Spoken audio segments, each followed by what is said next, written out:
Hello everyone, আসসালামু আলাইকুম। কী অবস্থা সবার, কেমন আছেন? আজকে আরেকটা ব্লগ নিয়ে চলে আসলাম।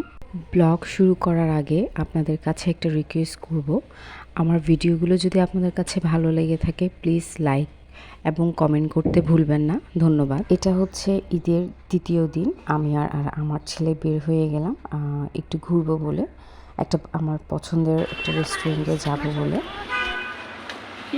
আমার আম্মু এখানে ভিডিও করতে খুব লজ্জা পাচ্ছেন।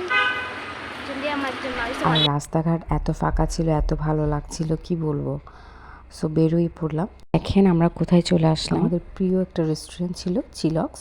সো আমরা চলে গেলাম চিলক্সে।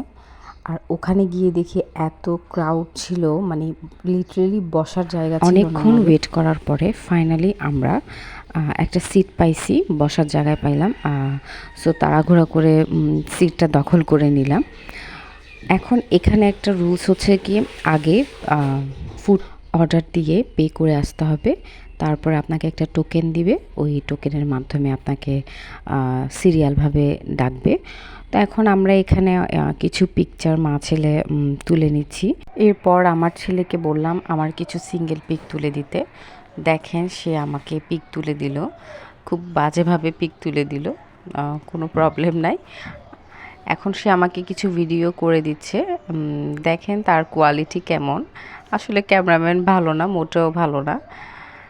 এনিওয়ে, আমরা এখানে ওয়েট করছি আমাকে কখন ডাকা হবে। এখানে টোকেনে আমার 21 ছিল, কিন্তু দেখলাম 45, 13 সবাইকে ডাকছে, কিন্তু আমার ফুড এখনও রেডি হয় নাই, আমাকে এখনও ডাকা হচ্ছে না। এদিকে আমার ছেলেও অনেক বোরিং হয়ে যাচ্ছে। সো ফাইনালি আমার ফুড রেডি, আমার টোকেন নাম্বার 21 ডাকা হয়েছে। সো আমি ফুড নিয়ে আসলাম।